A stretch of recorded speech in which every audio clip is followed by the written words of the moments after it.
Rosie Rascal here for musculardevelopment.com. We are here at the San Marino Pro, and I'm joined by Victor Martinez. Hello. Hello.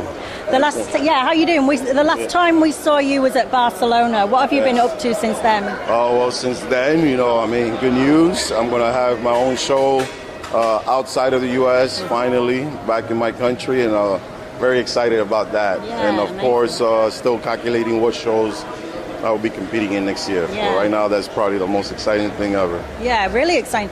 Do you know which kind of categories that you're going to have at your show? Well, for the amateurs, I will have all of them. For the amateurs. For the pros, we're starting with the 212 for the first year. I don't want to get too overwhelmed.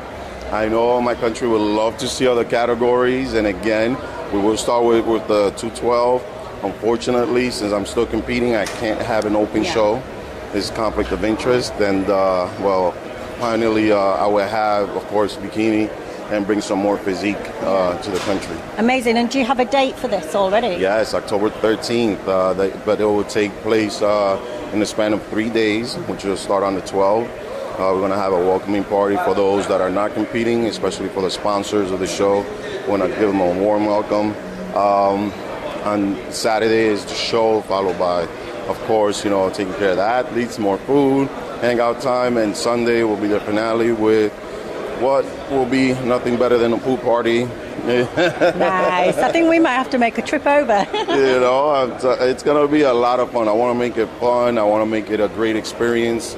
And at the same time, give the people in my country something that they still haven't had, which was a pro show. Yeah, incredible. So exciting. There's so many pro shows popping up now. It's really exciting. We're over from the UK, and there's going to be one in March. So It's amazing to see more in more countries, isn't it? Yeah, I think it's amazing. I mean, you know why this happened, because the breakup of the organization, which I think is great. Because sometimes a shake-up can be good, especially for the athletes. Yes, because it was just becoming too much of a monopoly, and again, giving us athletes, as you know, most of the guys that are actually having some of the shows, the one in England is held by Bob Ciccarello. Yes, so that gives us a lot of opportunity, and it breaks up the whole monopoly of only a handful of people controlling all the shows. And so to say that, I have to say, for every man's loss is another man's gain. Yeah, of course. And I mean, you've been competing a long time now. I'm really interested to know what bodybuilders do when it comes to off-season. Like, how do you do recovery, and what do you do? Do you just spend loads of time with family now? I know you've got kids, haven't you? Yes, definitely spending time with family. If I'm not in the gym, trying to burn off some of those extra calories we eat. Oh dear. That's fun. But definitely make up time. We can't have is either in the gym, training, focusing for the show. Off season is still staying in shape because you don't want to go too far off. But definitely family time is probably one of the best times. Nice. And I've been watching your videos for a long time, and you've always trained yourself, haven't you? Not had a coach. I've had a trainer for many years. He still trains me. But for the most part, I do have a training partner as well. Dean Lewis, what's up? My trainer, Victor Munoz. But might seem, because a lot of times I do train pretty late.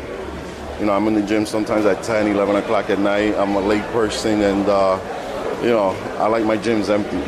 Yeah, I know a lot of people like that. They kind of go, especially when no one's there. Yeah, because now you just focus on the music and your task at hand, which is having a great workout. And some people like the busy, hectic atmosphere, don't they? And then others like to zone out on their own. Well, I think they take the pre-workout to chit-chat too much. I think it gets some chatting instead of training. So. Not enough gains, too much talking. Yeah, come on. So that being said, again, I'm still working out in the off-season, staying healthy, of course, and the holidays. What changes with your training? Like, as you progress through your career, did you start off lifting crazy heavy, or have you always been quite strict with technique? Yeah, I always lift heavy enough, but I think technique is... Because you do lots of slow negatives and this kind of thing, don't you? Yes, I do fast twitch, slow twitch muscle. What I don't do is uncontrollably lift the weights, because once I start losing control, you start feeling those little aches and pains that ultimately will lead to an injury.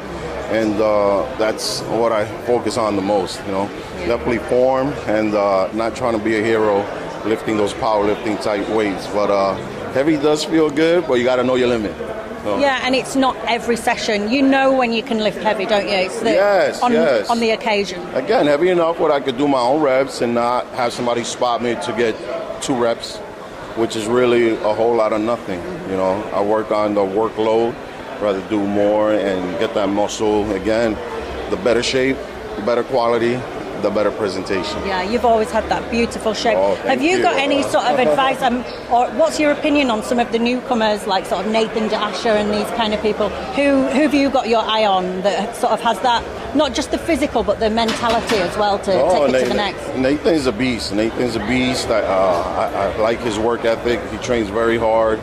Again, and he can eat massive loads of food, and he's got to burn it off, because he doesn't burn it off, he's going to be one of those, pudgy bodybuilders that, eat themselves out of shape. Yeah, face doubles in size in off-season, but the biceps don't grow, just the face. I know, and again, I do eat a lot, but not as much, again. Then you have Rosie, you have a lot of, and of course, Rami, that's been making noise for the last 5 years or so, and no, definitely welcoming them. They're a big asset to the organization, big asset to bodybuilding. And the new guys are always the ones breathing down your neck, or they're the ones starting to beat you now. So at the end of the day, let the best man win. And these guys are great. They're great personalities as well. Yeah, this is it. I think we've needed it, haven't we, for a little bit? Some new personalities as well. Yeah, I mean, again, the bodybuilder could be a little grumpy because of the diet and the uncomfortableness of always being in the gym, but at the end of the day, this will all end. Your muscles will be all gone. They'll remember how you welcome the new up-and-coming guys and how you welcome your fans. And you're always smiling as well. That is one thing I noticed. It's with Ronnie Coleman as well. The real sort of champions, you always see them smiling. Yeah, you have to. Yeah, it's just good energy. It gives out good energy. Again, you can take it serious, but not be serious. At the end of the day, you have to give everybody that easily approach, kind of attitude. It doesn't mean it's for everybody. Again, some people are just a little bit too serious, and the fans will make it seem like you're unapproachable. So listen, guys, welcome the fans. They make us, they support us. Yeah, because it's such a letdown for the fans, but they really look up to you guys, and when they finally meet you, if you're just arrogant or whatever, it's it means a lot to people, doesn't it? Oh, it does.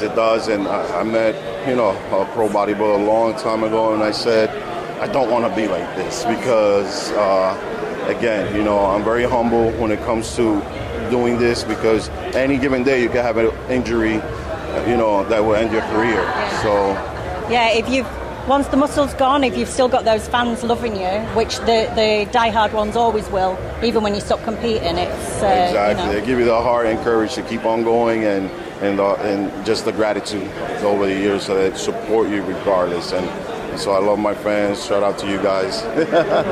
So have you got any plans already set out for next year with competing, or? Man, let me enjoy my off season right now. Just enjoy a little bit. Yeah, make it last. Is there anything else you'd like to say before we shoot? Oh, no. Thanks for my sponsors, Muscle Meds. Love them. They supported me through thick and thin, and I look forward to, giving them a good win next year to step on the Olympia stage again. Thank you so much, Victor Martinez, and we really wish you the best of luck for your show next year. Muscular Development, Rosie Rascal.